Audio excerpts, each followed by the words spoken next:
पटेल आणि तटकरेंवरती तोडा उठलाच पवार म्हटले तेच घडतंय. अजित पवारांचे आमदार पवारांच्याच बाजूने फुटतायत. मी आधीच म्हटलं होतं, हे चक्रव्यूह पवारांनीच तयार केलेलं आहे. एकतर ते स्वतः त्या चक्रव्यूहात अडकतील किंवा मग सगळ्यांनाच त्या चक्रव्यूहात घेतील. अजित पवार गेल्यानंतरची टाईमलाईन सांगत होती, प्रफुल्ल पटेल आणि तटकरे यांच्या महत्वाकांक्षा जाग्या झाल्या. सुनेत्रा पवार, पार्थ पवार, जय पवार यांच्या हातात पक्ष देण्याची घाई आहे की पटेल आणि तटकरे यांना पक्ष ताब्यात घेण्याची घाई आहे, असे दोन प्रश्न जे होते ते तयार झाले होते. आणि शेवटी त्याचेच एक घाव आणि दोन तुकडे झाले. त्यामुळे हा विषय शेवटापर्यंत पाहूया. राजकारणातील आपल्या वस्तादालाच धोबी पछाड देणाऱ्या प्रफुल्ल पटेल आणि सुनील तटकरे यांचा गेम आता त्यांच्यावरच पलटी झाल्याचं चित्र सध्या राष्ट्रवादीतील विलिनीकरणाच्या मुद्द्यावरून दिसून येत आहे. अजित पवारांच्या निधनानंतर दुसऱ्याच दिवशी ज्या पद्धतीने पटेल आणि तटकरे हे ॲक्टिव्ह झाले होते ते बघता पवारांनी दोघांचेही डावपेच आधीच ओळखले होते. राष्ट्रवादीचा 1999 पासूनचा इतिहास पाहिला तर पक्षात पवार कुटुंबाचा शब्द अंतिम असतो. मग ते शरद पवार असोत, अजित पवार असोत की सुप्रिया सुळे असोत. पवार वगळता राष्ट्रवादीचा राजकारणात काहीही चालू शकत नाही हे सर्वांना माहिती आहे. अशात अजित पवारांसारखा पक्षाचा प्रमुख नेता गेल्याने राष्ट्रवादीतीलच दुसऱ्या फळीतील प्रफुल्ल पटेल, तटकरे या नेत्यांनी भाजपकडे लॉबिंग सुरू केली होती. या दोन्ही नेत्यांबाबत बोलायचं झालं तर पटेल हे दिल्लीचं राजकारण तर तटकरे हे राज्यातलं राजकारण सांभाळायला माहीर आहेत. विशेष म्हणजे दोन्ही नेते भाजपच्या अगदी जवळचे. त्यामुळे अनेक राजकीय विश्लेषकांच्या मते पटेल आणि तटकरे या दोन्ही नेत्यांनी राष्ट्रवादीचं नेतृत्व करावं हे भाजपसाठी अधिक सोयीस्कर झालं असतं. परंतु पवारांनी वेळीच हा डाव ओळखून सुनेत्रा पवार, पार्थ पवार यांना ॲक्टिव्ह केल्याची चर्चा आता लागतेय.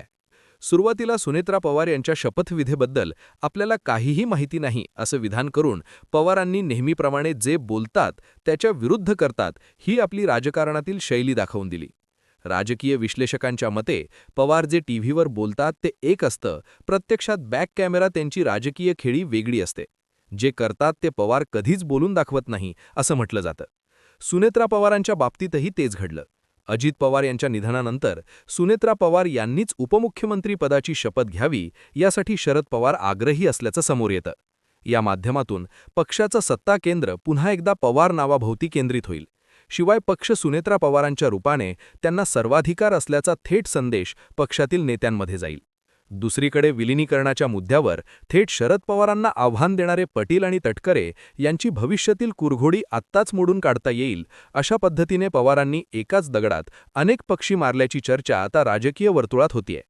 एकीकडे शरद पवार, पटेल, तटकरे यांना व्यस्त घालून असताना पक्षातूनही आता विलिनीकरणावर एक स्टेटमेंट येताना दिसतेय.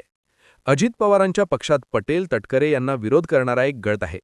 आतापर्यंत हा गट सावध भूमिका घेत होता, परंतु आता हा गट देखील ॲक्टिव्ह झालाय. या गटाला पक्षाचं नेतृत्व पवार कुटुंबाकडेच हवंय. पवार कुटुंबाच्या व्यतिरिक्त शीर्षस्थानी कुणी बसण्याचा प्रयत्न केल्यास हा गट पुन्हा एकदा बंड करणारी शक्यता नाकारता येत नाही. परंतु पार्थ पवार यांनी अजित पवार यांच्या निधनानंतर ज्या पद्धतीने शरद पवारांच्या गाठीभेटी वाढवल्या आहेत ते बघता पटेल, तटकरे विरोधी गटाला हळूहळू बळ मिळू लागले. त्यामुळे राष्ट्रवादीच्या विलिनीकरणाबाबत हा गट सकारात्मक भूमिका घेत असल्याचं सुद्धा दिसून येतं. अजित पवार गटाचे आमदार नरहरी झिरवाळ यांनी उघडपणे आपली भूमिका मांडताना म्हटलंय की कार्यकर्त्यांची आणि आमची हीच इच्छा आहे की पवार कुटुंब आणि पक्ष पुन्हा एकदा एकत्र यावा. अण्णा बनसोडेही तेच म्हणतायत, हसन मुश्रीफही तेच म्हणतायत. विलिनीकरण झालंच तरच आपण आगामी निवडणुका ताकदीने लढू शकू, अशी ठाम भूमिका झिरवाळ यांनी व्यक्त केली आहे.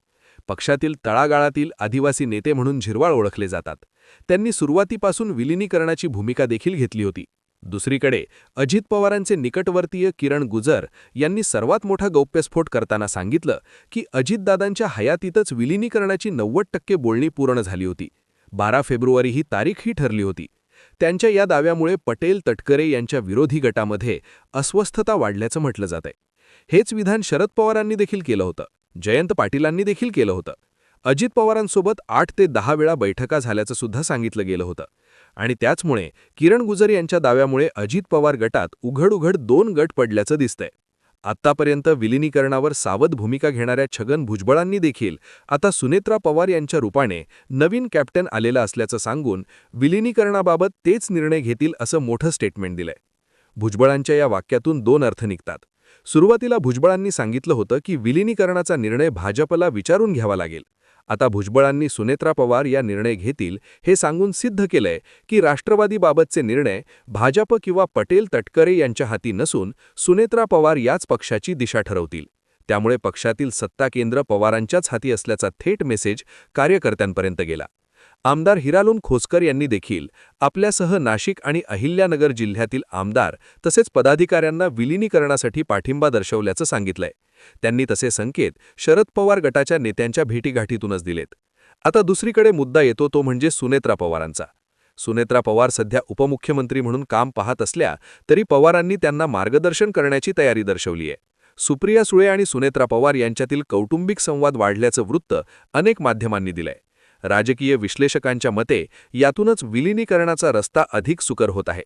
पार्थ पवार यांना आपल्या राजकीय भविष्यासाठी शरद पवारांचे आशीर्वाद हवे आहेत आणि त्यामुळेच ते विलिनीकरणाच्या बाजूने असल्याचे संकेत यातून मिळतायत.